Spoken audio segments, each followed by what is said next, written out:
Gracias por estar de vuelta aquí en La Octava. Y el día de ayer, el presidente de la Junta de Coordinación Política de la Cámara de Senadores, Ricardo Monreal, presentó una propuesta llamada Plan de Austeridad y Solidaridad de la Cámara de Senadores. La propuesta contempla 8 medidas que tienen que ver con reducir en un 30 a 50% de las dietas para senadores y senadoras, un 30% también de las subvenciones que se otorgan a los grupos parlamentarios, suprimir el aguinaldo de senadores y senadoras y servidores públicos de alto nivel, eliminar todas las reuniones que impliquen viajes al extranjero y eliminar todo gasto para arreglos de muebles, inmuebles, etcétera, del Senado.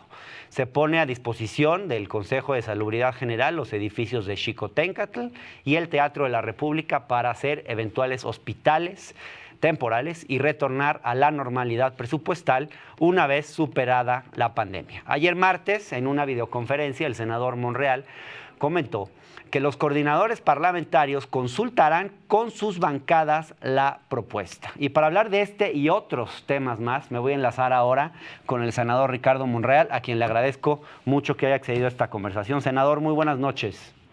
¿Qué tal, Hernán? Me da gusto saludarlo y saludar a todo el auditorio esta noche. Gracias, en estos senador. temas de la pandemia. Gracias, senador. Pues vimos con buenos ojos estas medidas. Creo que en este momento cualquiera está de acuerdo en que el gobierno y las instituciones públicas en general, los tres poderes, se ajusten el cinturón. Creo que fue lo que dijo el presidente. Todos estamos de acuerdo en eso. Mi interrogante, senador, mi duda, y lo mismo que expreso hacia las medidas anunciadas por el presidente en su informe en favor de la austeridad y la que ustedes hacen como grupo parlamentario, ya entiendo que ya consensuadas con algunos de sus aliados, es si estas medidas en una situación como la que estamos, donde la economía podría caer hasta 4% según las estimaciones de Hacienda y mucho más según otras estimaciones. Mi duda es si no es un poco como recetarle una aspirina a un enfermo de leucemia. Es una buena pregunta, Hernán. Sin embargo, si todos contribuimos en esta crisis sanitaria, va a ser muy importante. Yo estoy convencido de que aportando todos, sector público, sector privado, sector social, algo que nos corresponde y algo del cual nos desprendamos, creo que va a ayudar. El efecto solidario, Hernán, ayuda bastante en momentos de crisis, lejos de la confrontación, lejos de la diferenciación, lejos de una actitud estrictamente política partidista. Yo sí siento que es un momento clave. Hoy mismo yo estaba enviando un tuit me sorprendió, sobre un personaje de Estados Unidos, Jack Dorsey, cofundador de Twitter, que anunció que donará el 28% de su capital al coronavirus para combatir el COVID-19.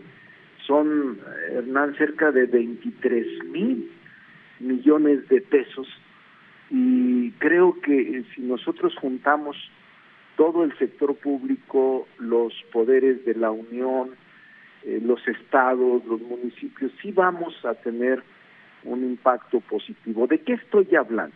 Mira, ejemplo, en el caso de senadores ganamos 105,000 pesos de dieta por mes.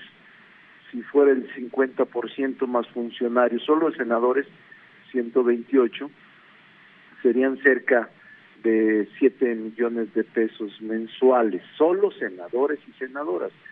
Pero de subvenciones se erogan mensualmente, de acuerdo con la ley, entre 32 y 34 millones de pesos mensuales, Hernán. Quiere decir que serían 17 millones de pesos, 16, 17 cuando menos, por mes, solo en dos conceptos. No hablo de viajes internacionales, de boletos, de hoteles, de aviones, de viáticos, y no hablo de que está paralizado el Senado y que no habrá ninguna arreglo, remodelación. Vamos a no mantenerlo durante esta crisis y veremos el año que entra cómo le damos mantenimiento. No vamos a adquirir más materiales, más que lo que se requiera para trabajar. De hecho, el Senado está paralizado, salvo las reuniones virtuales que tenemos, las reuniones digitales o a distancia, pero el Senado tendrá 1% de sus trabajadores, 99 están resguardados en sus casas por recomendación sanitaria, y lo mismo los senadores y senadoras, no están activos, o sea, no estamos produciendo nada y sí estamos recibiendo, Hernán, el 100% de nuestra dieta. Claro, estamos senador, recibiendo todo. Permítame hacerle otras preguntas que más allá del tema del Senado, porque ayer circuló una carta que llamó mucho la atención de un ex aliado del presidente, del senador Dante Delgado, muy fuerte, la verdad es muy fuerte, y hay una frase que le quiero leer y me gustaría conocer su opinión. Dante Delgado le dice al presidente: México no está preparado y no se está preparando para enfrentar de manera responsable una crisis en la que lo peor está por venir. Y luego afirma: mucha gente va a enfermar y mucha gente va a morir si no dejas de pensar en esto como una crisis de imagen y comienzas a enfrentarla como una contingencia de Estado. ¿Hay verdad en algunas de las cosas que le dice el senador al presidente de la República, senador Ricardo Monreal? Mira, Hernán, Dante Delgado es uno, desde mi punto de vista, es uno de los hombres más juiciosos, más conocedores de la política nacional, de mayor experiencia. Lo que dice él siempre pesa, y me parece que su carta también la califico como tú lo has hecho, una carta dura, de tono duro y de reclamo también enérgico. Sin embargo, yo lo dije ayer, sin intentar denostar ni tampoco irrespetar el derecho de expresarlo, lo confirmo ahora. Dante es una gente que sabe lo que escribe, pero tiene un propósito, y el propósito dio en el blanco: que se comentara, que se discutiera y que se pusiera atención. Bueno, hasta ahora, senador, quizás no había habido una expresión de la oposición tan fuerte. La oposición, los partidos han estado bastante dormidos. ¿Será que están despertando en esta coyuntura?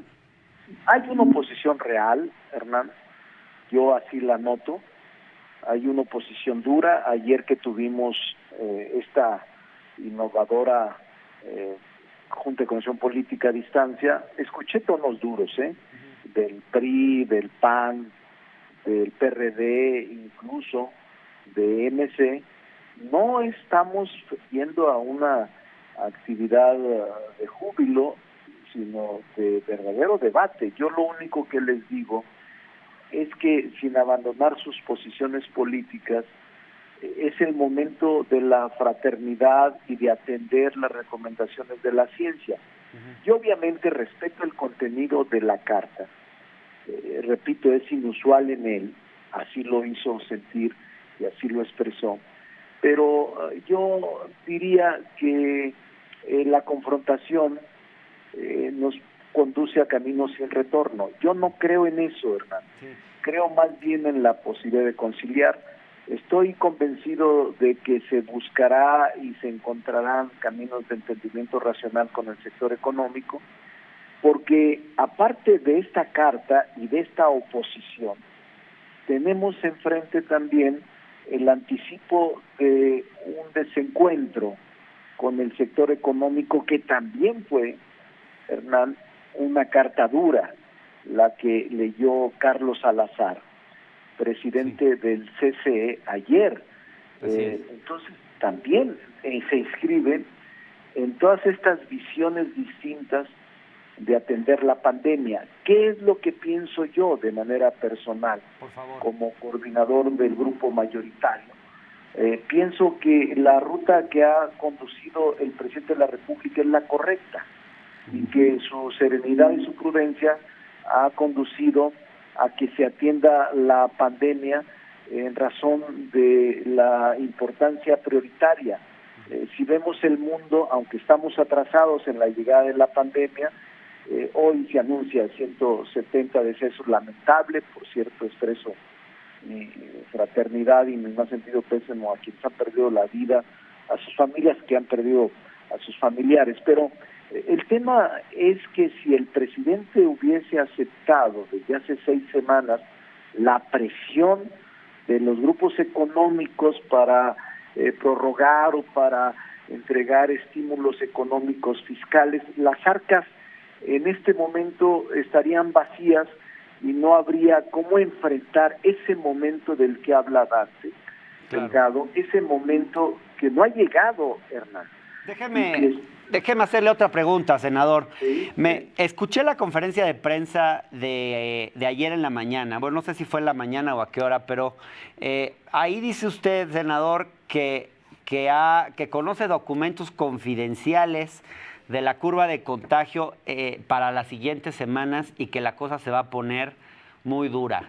Yo quisiera preguntarle, senador, ¿cómo es que ha tenido acceso a esta información y si nos puede contar un poco de su contenido? Porque pues sí nos dejó a algunos un poco alarmados. En tu posición política, Hernán, al menos en la nuestra, y siempre ha existido eso, los coordinadores de grupos parlamentarios mayoritarios cercanos a las decisiones del poder siempre tienen y siempre tenemos información más allá de la que circula. Lo digo con toda transparencia, siempre ha sido así. Es entendible. Y yo tengo esa información que son documentos, proyecciones, gráficas de carácter matemático y de carácter científico, en donde ponderan toda la posición de esta pandemia en el mundo y particularmente en México. Y en razón de ese conocimiento, yo lo he dicho y ahora lo afirmo contigo por ser un canal de comunicación serio, que viene fuerte. O sea, no hay que minimizar los efectos de esta pandemia que se van a presentar de manera exponencial, van a crecer en el número de contagios y lamentablemente, probablemente en el número de decesos.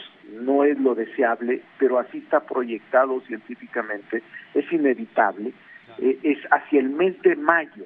O sea, se supondría la primera semana de mayo, se supondría, de acuerdo a estas gráficas científicas, a estos estudios que coinciden en que la última semana de abril subiría desproporcionadamente respecto de lo que se ha hecho ahora, y en mayo estaríamos en la cúspide del contagio. Después de esta segunda semana de mayo estaríamos en la posibilidad de ir descendiendo después de esta situación. Quiere decir, Hernán, y lo digo con toda responsabilidad, que es el momento de unirnos, es el momento de dejar a un lado la política partidista y decir, como lo dijo el líder laboral hace unos días en Reino Unido, que le dijo a Boris Johnson, el nuevo líder del Partido Laborista, dime en qué ayudo, qué me corresponde hacer.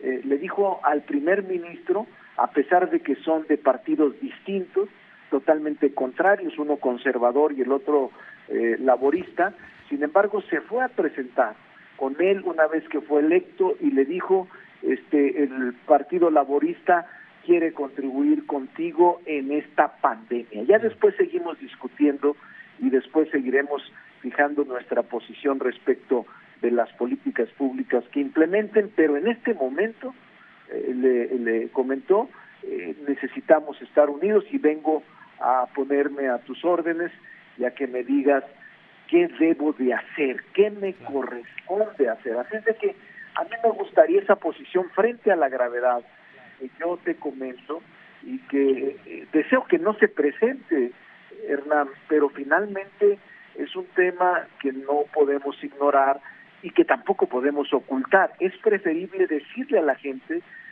no minimicen, no se confíen, no salgan, quédense en la casa, porque en esa medida podemos ayudar de manera correcta con esta pandemia que está causando estragos, no solo en México, sino en el mundo, y que, repito, viene más fuerte, lamentablemente, que puede poner a prueba, Hernán, nuestra capacidad hospitalaria. De ese tamaño te digo, que puede poner a prueba nuestra capacidad hospitalaria en equipamiento, en respiratorios o ventiladores y en todo el personal que debe de atender a quienes sean hospitalizados en este pico de contagios comunitarios de la pandemia COVID-19. Así es, senador, pues nos quedamos con este llamado que hace a la unidad y a estar alertas frente a la situación que por lo visto pues sí se va a poner mucho peor en las próximas semanas. Senador, le agradezco mucho por acceder a esta conversación. Muchas gracias. Cuando se ofrezca estaré atento. Saludos a todo el auditorio. Muchas gracias, senador. Buenas noches. Vámonos a un corte y estamos de vuelta en un minuto.